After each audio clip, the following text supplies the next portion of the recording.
परम पूज्य गुरुदेव परम वंदनीय माता जी को नमन करता हूँ। दोस्तों, मानव मात्र को प्रणाम करता हूँ और आदि शक्ति माँ गायत्री जो प्राण रूप से है, जो बिजली की भांति है, जिस प्रकार बिजली दिखाई नहीं देती है और तारों में बिजली आ रही है या नहीं आ रही है, इस चीज़ का ज्ञान मानव को नहीं हो पाता है।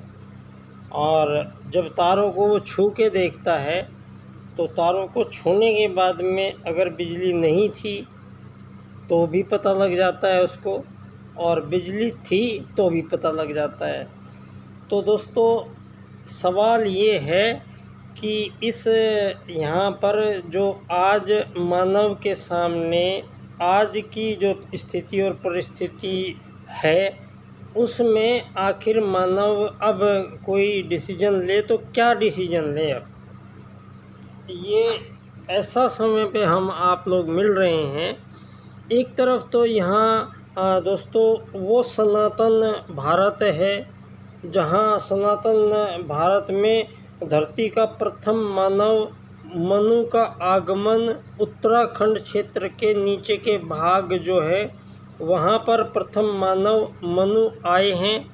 और मनु का जो परिवार पहली बार घर या बस्ती या मोहल्ला बसा के जो घरों को रखा गया, तो जब मनु का पूरा परिवार बढ़ता चला गया तो ये कहलाया आर्यों का परिवार। आर्य जाति मतलब पता नहीं किस चीज़ को कहते होंगे शायद, लेकिन यहाँ पर मानव को दोस्तों एक ही प्रजाति का एक वो माना गया है।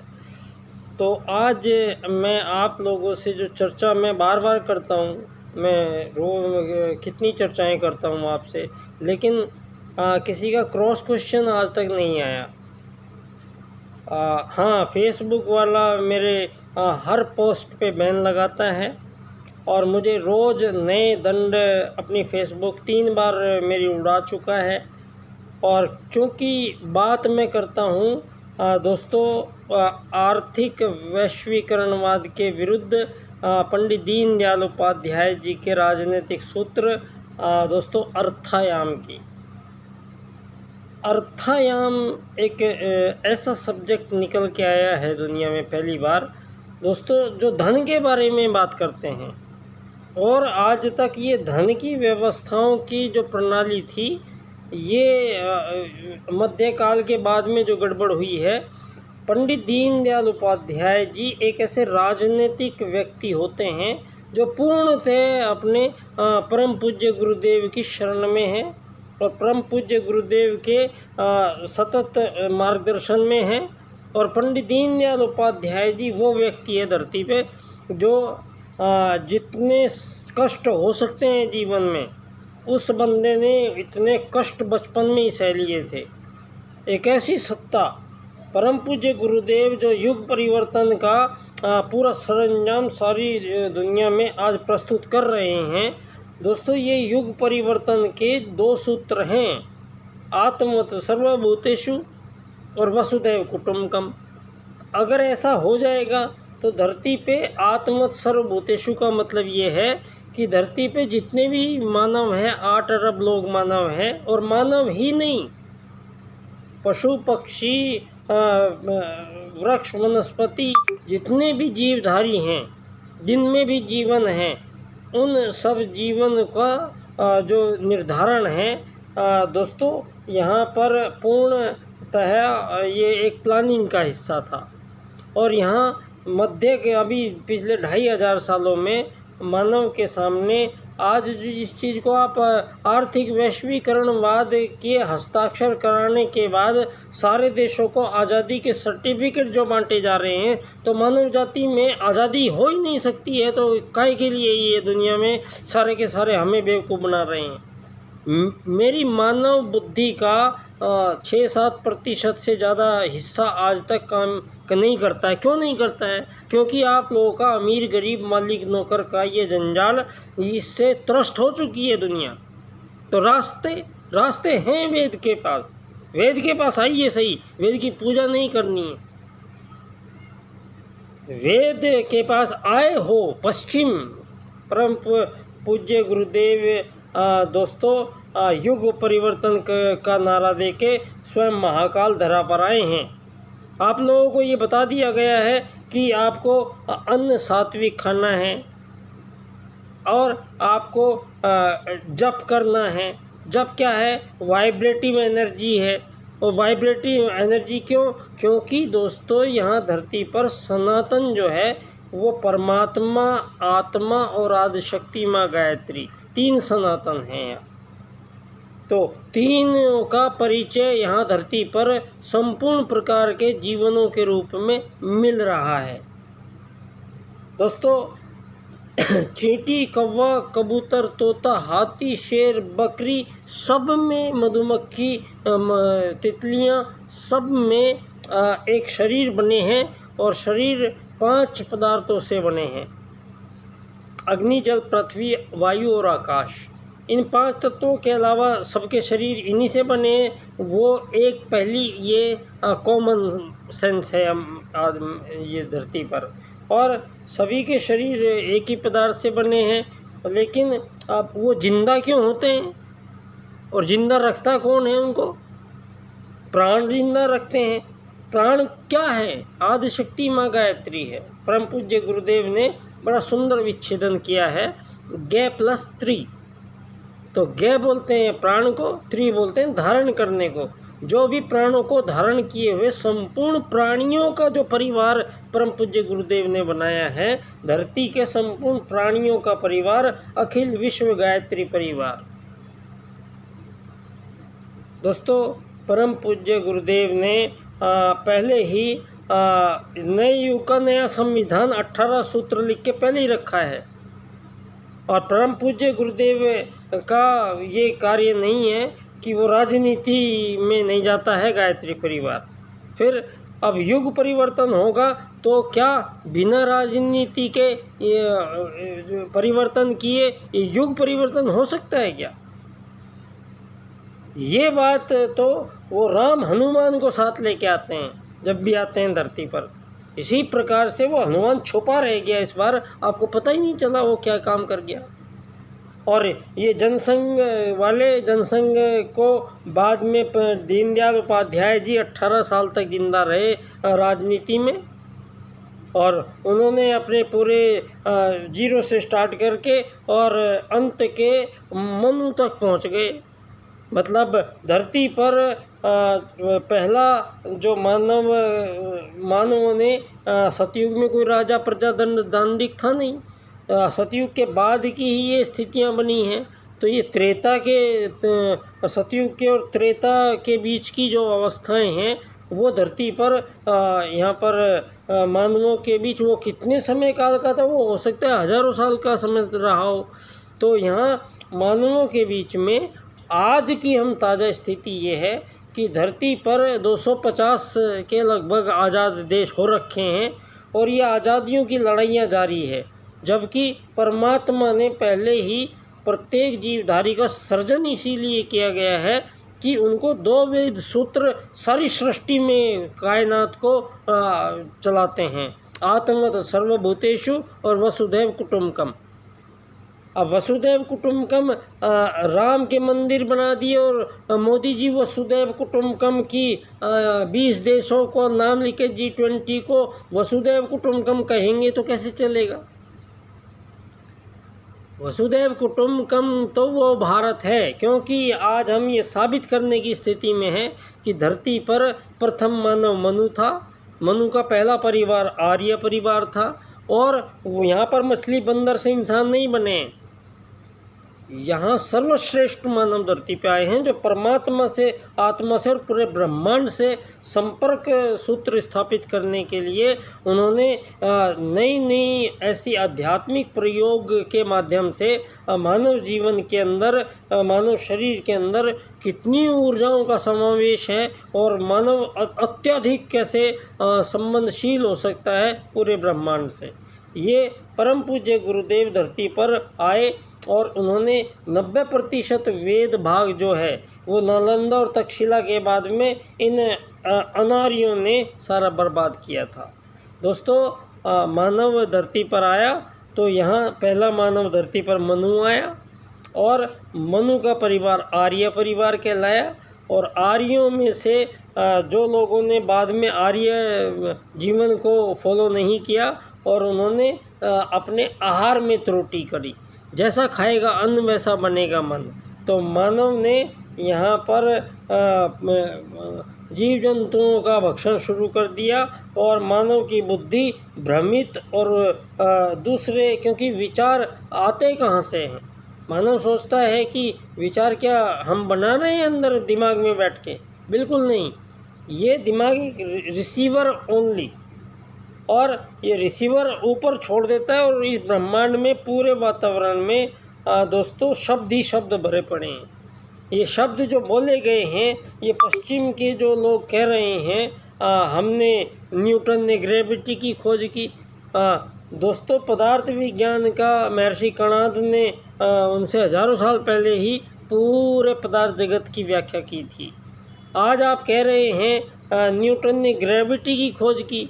यहाँ तो हमारे भास्कराचार्य और गणितज्ञ, हमारा गणित का आविष्कार ही भारत में हुआ है। यहाँ सारी दुनिया के मानव, चूँकि आर्य परिवार में जो पहली बार जब ये ज़रूरत पड़ी कि जो लोग फॉलो नहीं करते आर्य पद्धति को, तो उनको आर्यव्रत क्षेत्र से बाहर जाने का आदेश दिया गया और वो अपनी सीमाओं को तोड़ते हुए और सुदूर पाताल लोक में, जिसको अमेरिका कहते हैं आज, ऑस्ट्रेलिया, आंध्रालय उस समय का था। दोस्तों हमारे राम राज्य आज सारी दुनिया ने ये मान लिया है कि आज से 5000 साल पहले भारत में भगवान श्री राम का जन्म हुआ था। तो ये मान लेना अब आपके जो ये हमें सारी दुनिया को संचालित करने के जितने भी तौर तरीके हैं, आप मानवों के साथ ये क्या धन आधारित जीवन पद्धति से ये किस चीज़ का भौतिक संसाधनों की दुनिया और चकाचौंध कृत्रिम रूप से मानव को भ्रमित, और मृत्यु का एहसास तक नहीं, मानव को ये तक एहसास नहीं कि उसके अंदर कौन बैठा है। क्यों?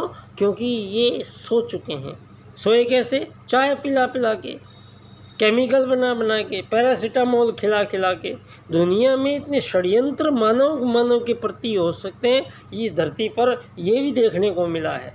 और मानव के लिए क्या कर सकते हैं, ये भी इसी पुण्य भूमि भारत भूमि में सुभाष चंद्र बोस जैसा महानायक, जिसने आज़ादों से, अंग्रेज़ों से लड़के और उनको हरा के और अपनी आज़ाद हिंद फौज का गठन किया था, आज़ाद हिंद सरकार बनाई थी और वो संपूर्ण रूप से कार्य कर रही थी।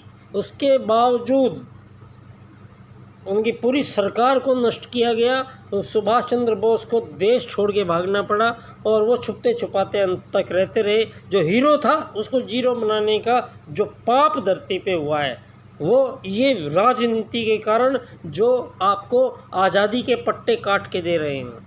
आज़ादी कुछ नहीं थी, आपको आर्थिक वैश्वीकरणवाद से ही विश्व का संचालन होगा और प्रत्येक देश में चुनाव होंगे, प्रत्येक देश में आपकी कागज़ होगा, प्रेस होगी, नोट हो आपका होगा, लेकिन उस नोट की कीमत क्या होगी ये आप तय नहीं कर सकते। फिर काहे की आज़ादी? आज़ादी इसी चीज़ के लिए कि आप जितना भी प्राकृतिक संसाधन है धरती पर, सीमा रेखाएं खींच दी, उस पर सरकार कब्जा कर ले, सरकार की है वो। सरकार एक बार कह देगी सोना निकल गया किसी घर में तो वो सरकार का सोना है। ये सरकार कौन थी? सरकार माई बाप थी। तो सरकार बनी कैसे और सरकार का हुआ क्या? सरकार ने हाथ खड़े कर दिए और सरकार हो गई फैल आपकी। और फिर किसको लाए आप? फिर लाया पूंजी के षड्यंत्र को, पूंजीवाद के षड्यंत्र को, जिसका नाम रखा है आपने प्राइवेट सेक्टर। ये क्लब है, इस क्लब में 10-20 लोग हैं जिन्होंने सारे संसार की सारी प्राकृतिक संपदाओं को, सैटेलाइट्स को, एलन मस्क का सैटेलाइट ऊपर आसमान में स्थापित किया है और बाकी सारे दुनिया के अभी कई सौ देश हैं जिन्होंने, उनके एक भी सैटेलाइट नहीं है। तो यहाँ पर जो ये कृत्रिम रूप से जो भौतिक पदार्थों का निर्माण हुआ है, इसके अनुसंधानकर्ता ये पश्चिमी लोग नहीं थे। यहाँ महर्षि कणाद ऋषि ने हजारों साल पहले बताया। यहाँ महर्षि भारद्वाज ने विमान के बारे में हजारों साल पहले बताया।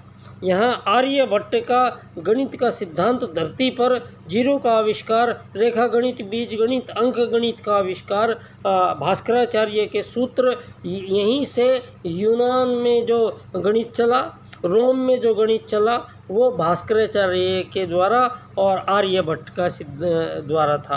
आर्यभट्ट ने हजारों साल पहले बता दिया था धरती घूम रही है और सूरज के चक्कर लगा रही है और धरती पे कोई बल नहीं काम कर रहा है। तो ये इसी चीज़ को न्यूटन बाद में बोले और ब्रदर्स ने बोले कि इन्होंने वायुयान की खोज की है। यहाँ तो 5000 साल पहले रावण सीता को ही वायुयान में लेके गया था, तो खोज आपने कब की है? दोस्तों, यहाँ ये तय करने का अवसर आ गया है कि ये मुट्ठी भर लोग इनकी संख्या कितनी है? 40 करोड़। अमेरिका की जनसंख्या कितनी है? 40 करोड़। और एक वहाँ पर मार्क जुकरबर्ग रहता है, उसके पास अमेरिका की 78% ज़मीन और पूरा ज़मीन के ऊपर नीचे जो सामान है वो सारा एक आदमी लेके बैठा है। और भारत से जो सबसे बड़ी जनसंख्या है विश्व की, यहाँ सबसे ज़्यादा जनसंख्या भारत में है। आज तक उसको वीटो का सदस्य तक नहीं बनाया। ये वीटो में भारत को जंगली सपेरों का देश घोषित करने वाले लोग थे ये। और यहाँ पर हम आज़ादी क्यों मनाएं? क्योंकि एक ही प्रजाति के जीवों में आज़ादी संभव नहीं है। तो आज़ादी के जुलूस मनाना बंद कीजिए आप। आज़ादी हो नहीं सकती है, एक ही प्रजाति के जीवों में आज़ादी नहीं हो सकती है। ये ब्रह्मांड का नियम है। ये एक आत्मवत् सर्वभूतेषु और वसुधैव कुटुम्बकम के सूत्रों से घड़ी गई एक प्लानिंग पूर्वक ये अनंत प्रकार के जीवन धरती पर आते हैं और ये पुनर्जन्म को प्राप्त होते हैं। भारतीय संस्कृति, सनातन संस्कृति, आर्य संस्कृति, वेद संस्कृति, यही सारी दुनिया में जो सारी दुनिया में बाद में ये धरती पर एक ही धर्म था, एक ही मानव था, एक ही सब कुछ था।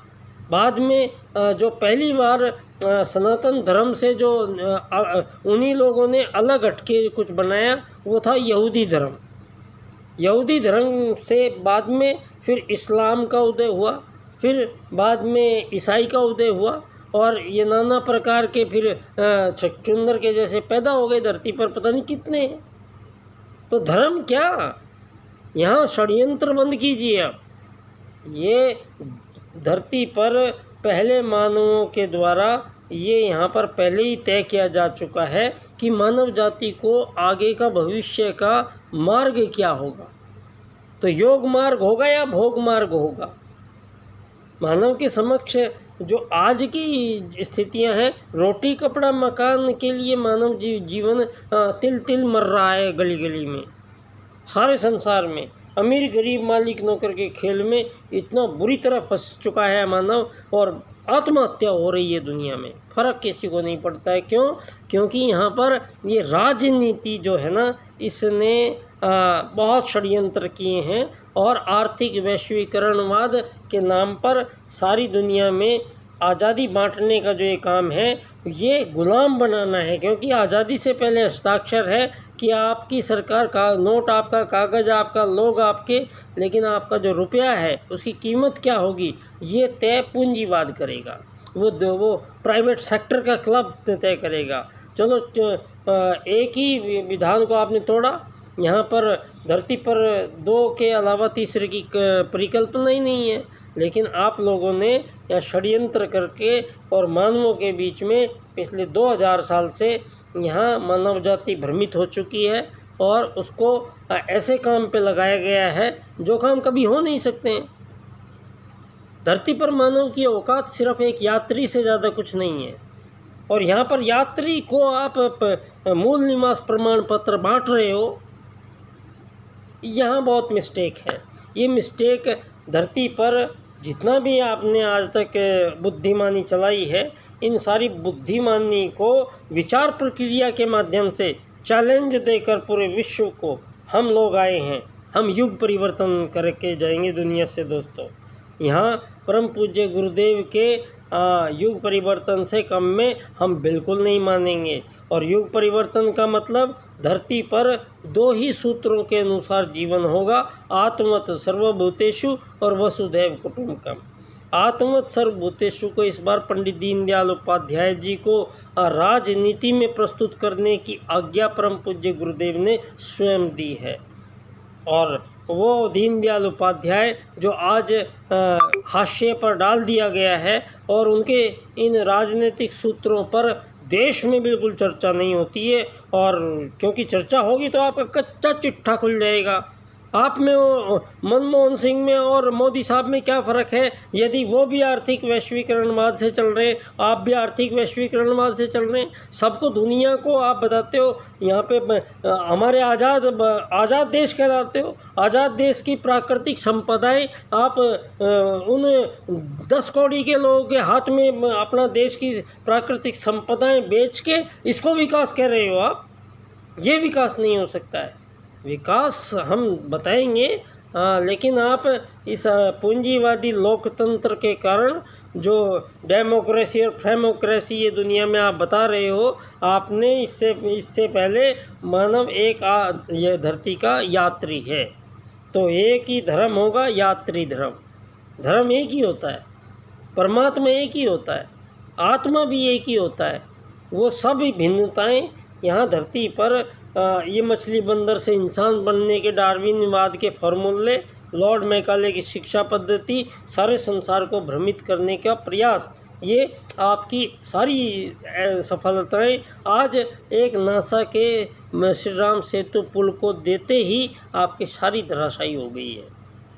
अब आप कुछ नहीं जानते हैं, आपने कुछ खोज नहीं की है। आपका सारे ये जो कॉपीराइट्स हैं ये सारे ख़त्म किए जाएंगे। यहाँ पर सैटेलाइट यहाँ पर एक ही सरकार के लिए था, या प्राइवेट सेक्टर एक आदमी सारी दुनिया पे भारी, एक आदमी यहाँ मतलब भगवान बना दिया आपने इंसानों को इस धन के आधार पे। पंडित दीनदयाल उपाध्याय जी ने स्पष्ट किया है, हम इस पूंजीवाद से नहीं चल सकते हैं। हमारी भारतीय जीवन की जो सनातन जीवन प्रणाली है वो धर्म अर्थ काम मोक्ष से रिलेटेड है। हम योग मार्ग के पथिक हैं, भोग मार्गी नहीं हैं। हम धरती पर ये अपनी इंद्रियों को अच्छी अच्छी चीज़ें देना, इंद्रियों के रस की प्राप्ति करने के लिए हम यहाँ नहीं आए हैं। इंद्रियों का निरोध करने के बाद पश्चात मानव अपने आप को समझे आप हो क्या। कभी किया है आप लोगों ने प्रश्न अपने आप से? आज सोने से पहले और जागते हुए ही आंखें खोलकर ही अपने आप से प्रश्न कीजिए कि आप हैं कौन। तो दीनदयाल उपाध्याय जी कहते हैं एकात्मनावाद, एक आत्मा हो आप, शरीर नहीं हो। तो दोस्तों ये सारे संसार में मानव को एक शरीर समझकर ये सारे संसार की राजनीति को पूरे षड्यंत्र पूर्वक आर्थिक वैश्वीकरणवाद के नाम से और आज़ाद देशों की भरमार के नाम से दोस्तों भारत में हमें कोई गुलाम बना नहीं सकता है। आप हमें क्या आज़ाद करेंगे? आप 2000 साल के लोग, आप हमें क्या आज़ाद करेंगे? हम 5000 साल पहले, 10,000 साल पहले, 20,000 साल पहले, 1,00,000 वर्ष पहले, 1 करोड़ वर्ष पहले, कई अरब वर्ष पहले हम हमेशा यहाँ पर बैठे हैं। ये धरती है। आपने ये केवल 2500 साल में ही मानव जीवन को जो सल्टाया गया है उसको मानव जीवन है क्या, मानव कौन है, पहले पंडित दीनदयाल उपाध्याय जी का प्रश्न का हल होगा, उसके बाद राजनीति होगी। तो यहाँ इस बार युग परिवर्तन के 2 सूत्र, जिनमें से एक है आत्मवत् सर्वभूतेषु का सूत्र, जो परम पूज्य गुरुदेव को राजनीति में स्थापित करना पड़ेगा। क्योंकि राजनीति सारी दुनिया को आज भ्रमित किए हुए, राजनीति के प्रभाव के कारण मानव जेलों में पड़े हुए सड़ रहे हैं, मर रहे हैं। तो यहाँ पर बहुत कुछ ऐसा घटित होने वाला है जिसके लिए आप तैयार भी नहीं होंगे, और आपको शायद उस चीज़ का इल्म भी नहीं है कि इन 2 सालों में क्या होने जा रहा है। लेकिन ये हमारा सौभाग्य है कि उस सतयुग की वापसी के समय पे, उस युग परिवर्तन का काल में हम सब लोग आज अपने परम पूज्य गुरुदेव के साथ तो खड़े हैं। परम पूज्य गुरुदेव हमें किन्हीं कार्यों में तो लगा रहे हैं। आप अपने प्रत्येक युग परिवर्तनकारी सैनिक ये अपने कार्यों पे ध्यान रखें, दूसरों पे हटा दीजिए। गुरुजी ने आपसे कहा है, जो भी कहा है, आप दूसरे क्या कह रहे हैं इससे मतलब नहीं है। जितने भी गुरुजी से आज तक लोग जुड़े होंगे, या जितने भी लोग आप ये पीले कपड़े पहन के इकट्ठे हो जाते हो, ये पीले कपड़े पहनने के पश्चात हमें कैसा जीवन जीना है। तो दोस्तों धन्यवाद। बच्चा डॉक्टर, बाद में मिलते हैं।